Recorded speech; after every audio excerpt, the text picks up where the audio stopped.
नमस्कार मित्रांनो, मी गौतम वावड माझ्या यूट्यूब चॅनलवर आपणा सर्वांचं अगदी मनापासून स्वागत करतो. मित्रांनो, आजचं आपलं कॅप्शन आहे बीजेपीचा निखिल वागळेंवर हल्ला, किंवा तुम्ही त्याला असंही म्हणू शकता बीजेपी निखिल वागळेवर का हल्ला करते. मित्रांनो, तुमच्या मनामध्ये नेमका प्रश्न निर्माण झालाच असेल की निखिल वागळे आणि बीजेपी असं काय घडतंय की निखिल वागळेवर बीजेपी हल्ला करते. खोटं वाटते मित्रांनो. तुम्ही मीडियामध्ये जर बघितलं तर तुमच्या लक्षातच येईल की शुक्रवार दिनांक 9 फेब्रुवारी 2024ला पुण्यामध्ये डेक्कन या ठिकाणी खंडोजी बाबा जो चौक आहे या चौकामधून निखिल वागळेंची गाडी साने गुरुजी स्मारक या ठिकाणी जाणार होती. आणि या ठिकाणी जात असलेल्या गाडीवर भारतीय जनता पार्टीचे जे काही पुण्यातले कार्यकर्ते आहेत, आणि त्यामध्ये जर प्रामुख्यानं जर नाव घ्यायचं झालं तर धीरज घाटे हे भारतीय जनता पार्टीचे पुणे शहर अध्यक्ष आहेत. आणि यांच्या पुढारकामध्ये निखिल वागळे. आता निखिल वागळे जर बघितलं तर यांचा 40-45 वर्षाचा पत्रकारितेचा अनुभव आहे. आणि निखिल वागळे सडेतोडपणे आपलं मत मांडायला मागे पुढे बघत नाहीत, मग ते काहीही असो. आणि त्यामुळं वेळोवेळी निखिल वागळे हे वादग्रस्त ठरलेले आहेत. हे आजच काय, पण शिवसेना असेल, बजरंग दल असेल किंवा RSS असेल, कुठलीही हिंदुत्ववादी संघटना असो किंवा कोणीही असो, जर त्यांना वाटलं आणि त्यांच्या जर लक्षात आलं की याच्यामध्ये काही चुकतंय तर निखिल वागळे त्याची चीरफाड काढायला सुद्धा मागे पुढे बघत नाहीत. आणि असे बेधडाडीचे बेधडक पत्रकार म्हणून निखिल वागळेंची ख्याती आहे, हे तुम्हा सर्वांना माहिती आहे. आणि मित्रांनो, अशा पत्रकारावर भारतीय जनता पार्टी हल्ला करते, तर मग याचं कारण काय नेमकं? तर कारण असं आहे, ते जर बोलणं भारतीय जनता पार्टीकडे जर त्याचा रोख असेल किंवा त्याचा रोख RSS वर असेल किंवा हिंदुत्ववादी संघटनावर असेल. मित्रांनो, जो कालचा प्रकार झाला तो कालचा प्रकार तर यामध्ये काहीच नाहीये. निखिल वागळे तर त्यामध्ये काही बोललेही नाहीत, किंवा निखिल वागळे फक्त आणि फक्त त्या सभेला जाणार. आणि कोणती सभा? तर सभा आहे निर्भय बनोची. आणि निर्भय बनोची सभा कोण घेते? तर निर्भय बनोची सभा आहे राष्ट्र सेवा दल जे आहे पुण्यामध्ये स्थापन झालंय. 1941ला साने गुरुजींनी स्थापन केलेलं आहे. आणि हे राष्ट्र सेवा दल कशासाठी स्थापन केलंय? तर राष्ट्र सेवा दल राष्ट्रनिष्ठा म्हणजे युवा जो आहे, ह्या युवा पिढीमध्ये राष्ट्रनिष्ठा वाढली पाहिजे, लोकशाहीची मुळं रुजली पाहिजे आणि समाजभिमुखता झाली पाहिजे, किंवा आपल्या मुलांमध्ये राष्ट्राप्रती प्रेम निर्माण झालं पाहिजे, जाती धर्मातील समता निर्माण झाली पाहिजे, आणि विज्ञाननिष्ठता किंवा विज्ञानभिमुखता त्या युवकांमध्ये रुजली पाहिजे की ज्याच्यामुळं आपल्या राष्ट्राला त्याचा फायदा होईल. अशा एका संकल्पनेतून राष्ट्र सेवा दलाची स्थापना साने गुरुजींनी 1941ला पुणे या ठिकाणी केली. आणि ही एक स्वयंसेवी संस्था आहे. या संस्थेमध्ये काम करणारे जर बघितलं तर ॲडव्होकेट असीम सरोदे, विशंभर चौधरी आहेत, सामाजिक कार्यकर्ते विशंभर चौधरी आहेत. आणि या हा कार्यक्रम राष्ट्र सेवा दलातर्फे पुणे येथील साने गुरुजी स्मारकामध्ये घेण्यात येणार. ही ज्या वेळेस माहिती मिळाली पुण्यामध्ये, आणि त्यावेळेस पुणे जिल्ह्यातील किंवा पुणे शहरातील जे अध्यक्ष आहेत भारतीय जनता पार्टीचे धीरज घाटे यांनी एक पत्रक सुद्धा काढलं की जर निखिल वागळे या कार्यक्रमामध्ये येणार असतील आणि जर त्यावर बोलणार असतील, कारण काय आहे? तर निखिल वागळे हा निर्भीड पत्रकार आहे, सडेतोड बोलणारा माणूस आहे, कोणाची भीड किंवा तमा न बाळगणारा माणूस आहे. आणि मग हे निर्भय बनो हे काय प्रकार चाललाय? तर मित्रांनो, हा एक राष्ट्र सेवा दल आहे. ह्या राष्ट्र सेवा दलातून ही मंडळी जे काम करतायत ह्या मंडळींचं असं मत आहे की 2014 पासून या भारत देशावर राज्य करणारा भारतीय जनता पार्टी यांनी जी काही महाराष्ट्र देशामध्ये चुकीच्या पद्धतीची पेरणी चालू केली, चुकीच्या पद्धतीनं राज्यकारभार केला जातोय, संविधानिक मूल्यांना धूळ चाकली जाते किंवा संविधानिक मूल्यावर हातोडा फिरवला जातोय आणि संविधानिक मूल्यावर जर हातोडा फिरवला जाणार असेल, देशाचं वाटोळं जर भारतीय जनता पार्टी RSS प्रणित सरकार करणार असेल, तर भारत देशातील सुजाण नागरिकांनी एकत्र येऊन राष्ट्र सेवा दलाच्या मार्फत हे प्रत्येक शहरामध्ये कार्यक्रम घेत आहेत आणि त्यामध्ये तरुण जो आहे, कारण हा जो काही तरुण आहे याला राष्ट्रभक्ती कळली पाहिजे, कारण खरं काय खोटं काय चांगलं काय वाईट काय हे दाखवण्यासाठी किंवा या झोपलेल्या तरुणाला जागं करण्याचं काम हे राष्ट्र सेवा दल करते आणि ते पण निर्भय बनो, म्हणजे घाबरायचं नाहीये, जे सत्य आहे ते मांडायचंय लोकांसमोर आणि ते सत्य आपल्याला सुद्धा समजून घ्यायचंय। याच्यासाठी राष्ट्र सेवा दलाचे कार्यकर्ते हे निर्भय बनो हे अभियान घेऊन पूर्ण महाराष्ट्रामध्ये काम करतायत आणि हे जर बघितलं तर पूर्ण भारतीय जनता पार्टी सरकार जे यांच्या विरोधात आहे असं ह्या भारतीय जनता पार्टीच्या अध्यक्षांचं किंवा भारतीय जनता पार्टीच्या अंधभक्तांचं नरेंद्र मोदींना देशाचे पंतप्रधान मानून त्यांनी जो काही खेळखंडोबा चालवला या देशाचा तो मात्र व्यवस्थित आहे असं मांडणारी तरुण पिढी ही जर बघितली तर या तरुण पिढीनं या खेळखंडोब्याला जे काही खत पाणी घालतायत त्यामुळं या तरुणांची डोळे उघडावेत, या तरुणांना योग्य काय अयोग्य काय हे कळावं म्हणून हे राष्ट्र सेवा दलाचे कार्यकर्ते काम करतायत आणि त्यामध्ये निखिल वागळेंचं भाषण होणार किंवा मार्गदर्शन होणार हे ज्यावेळेस या लोकांना कळलं त्यावेळेस त्यांनी पत्रकही काढलं की आम्ही हा कार्यक्रम उधळून लावणार, निखिल वागळेवर हल्ला करणार। त्यामुळं पोलिसांनी सतर्क होऊन निखिल वागळेंना डेक्कन पोलीस स्टेशनना जवळजवळ 2 ते 4 तास बसून ठेवलं आणि त्यामध्ये त्यांनी त्यांना सांगितलं की तुम्ही प्रक्षोभक काही बोलू नका, याचा अर्थ त्या कार्यक्रमाला परमिशन दिली। आशिम सरोदे असं म्हणतायत हा कार्यक्रम कुठे रस्त्यावर नव्हता त्यामुळे याला परमिशनची गरज नाहीये, परंतु कार्यक्रम आहे, लोक जमणार आहेत, हा बंदिस्त सभागृहामध्ये कार्यक्रम होणार आहे, म्हणजे साने गुरुजी स्मारक आहे त्या ठिकाणी हा कार्यक्रम होणार आहे, त्यामुळे परमिशनची गरज नव्हती।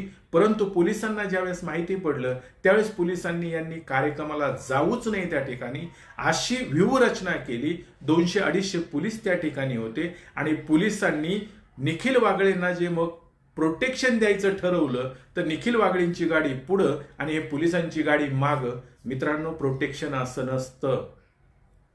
कधीही तुम्ही मंत्र्याची गाडी बघा, एक पोलिसांची गाडी पुढे Y Y Y Y toy tie करत बोंबलत पुढे चाललेली असते, परंतु इथे मात्र निखिल वागळेंची गाडी पुढं आणि पोलिसांची गाडी मागं। याचा अर्थ काय समजायचा? आणि पोलीस मग कसलं प्रोटेक्शन देत होते आणि पोलिसांच्या समोर जर हा हल्ला होतोय, मित्रांनो तुम्ही क्लिप बघा।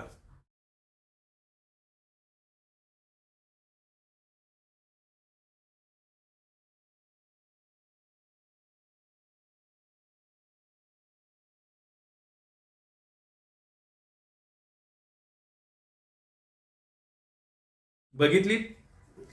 आणि हे जर बघितलं तर असं लक्षात येतं की पोलिसांचं काम काय की कोणताही कार्यक्रम असेल, कारण या भारत देशाने जर 1950ला आपण संविधान स्वीकारले किंवा हा देश जर प्रजासत्ताक झालाय तर भारतीय राज्यघटनेने आपल्याला अधिकार दिलेत कशाचे? आपल्याला बोलण्याचे, आपल्या मनातले विचार मांडण्याचे अधिकार दिले आणि ते अधिकार जर असं भारतीय जनता पार्टीचं सरकार असेल आणि भारतीय जनता पार्टीचे गृहमंत्री आज महाराष्ट्रामध्ये आहे देवेंद्र फडणवीस आणि त्यांच्या गृहमंत्रीच्या कार्यकाळामध्ये जर ह्या घटना घडत असतील, आणि ही काही आजची घटना नवीन नाहीये, देवेंद्र फडणवीस ज्या वेळेस सत्तेमध्ये येतात त्यावेळेस गृहमंत्रीपद पहिलं स्वतःच्या ताब्यात घेतात, कारण त्यांची व्यूहरचना असते आणि ते का घेतात, कशासाठी घेतात हे त्यांना माहिती आहे आणि आता महाराष्ट्रातल्या जनतेला सुद्धा कळायला लागले.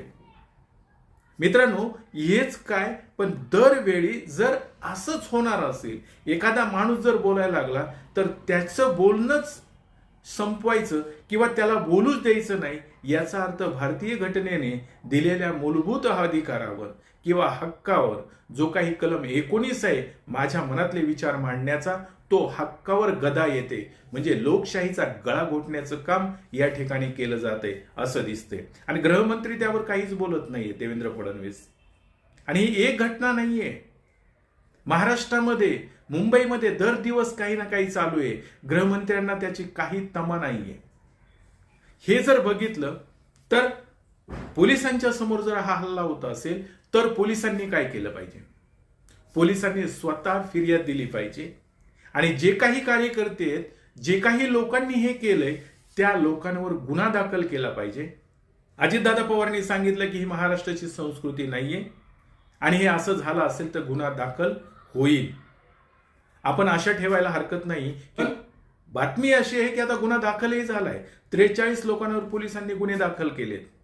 परंतु एखादी घटना घडायच्या अगोदर ही मंडळी त्याचे प्रोएक्टिव्ह ऍक्शन का घेत नाहीयेत? आणि मला विशेष वाटतं मित्रांनो, प्रत्येकाला आपल्या मनातले विचार मांडण्याचा अधिकार आहे आणि तो विचार मांडणं, मग जर विचार आणि विचाराची लढाई जी असते ते विचाराने विचारच खोडले पाहिजेत. परंतु एखादा माणूस जर बोलत असेल तर त्याला दंडुकेशाहीनं त्याला गप्प बसवणं हे मात्र बरोबर नाही. आणि ही संस्कृतीच नाहीये, पण बीजेपीला ही संस्कृती वाटते.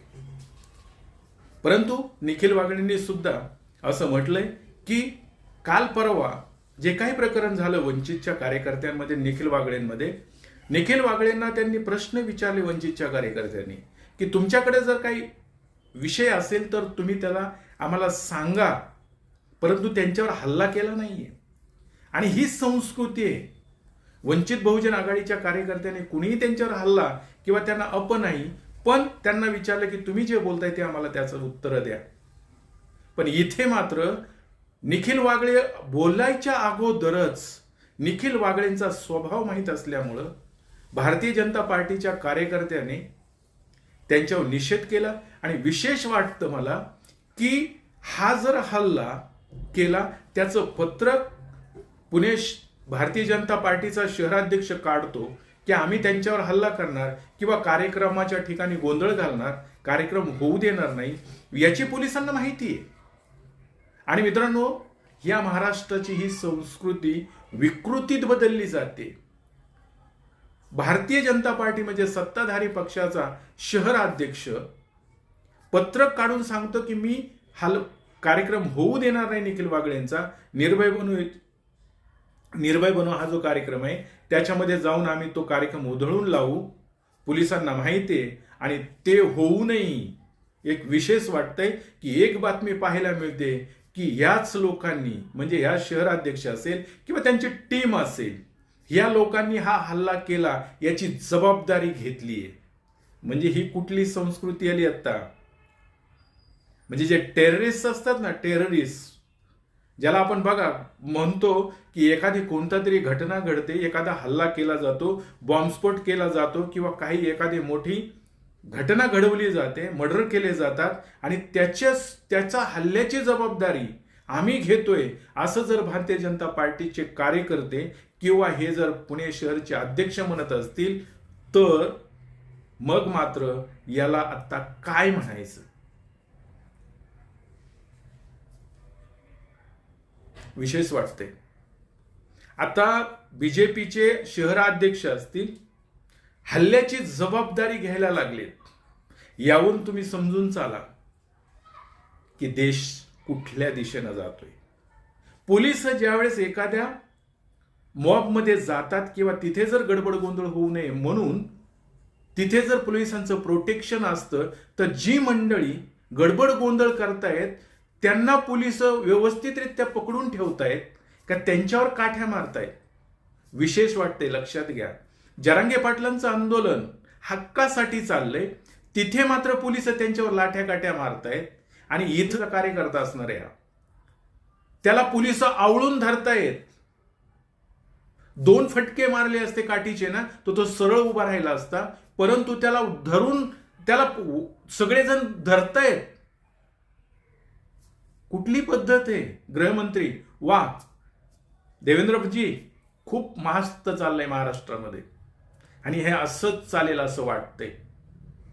आणि पोलीस जर हीच भूमिका घेणार असेल आणि गुंडगिरी भारतीय जनता पार्टीच्या काळामध्ये ही गुंडगिरी वाढते, पोलिसांसमोर जर असा एखाद्यावर हल्ला होत असेल तर मग पोलिसांचं नेमकं काम काय?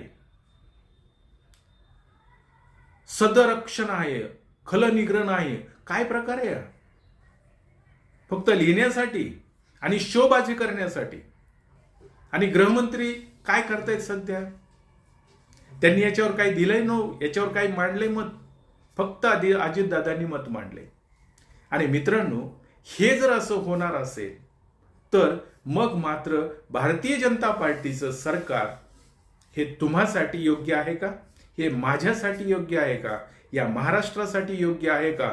या देशासाठी योग्य आहे का? आता हा विचार करण्याची गरज आलेली आहे. आणि तुम्ही जर हा विचार करणार नसाल तर मग मात्र झुंडशाही किंवा गुंडशाही वाढायला आता वेळ लागणार नाही. आज एवढंच.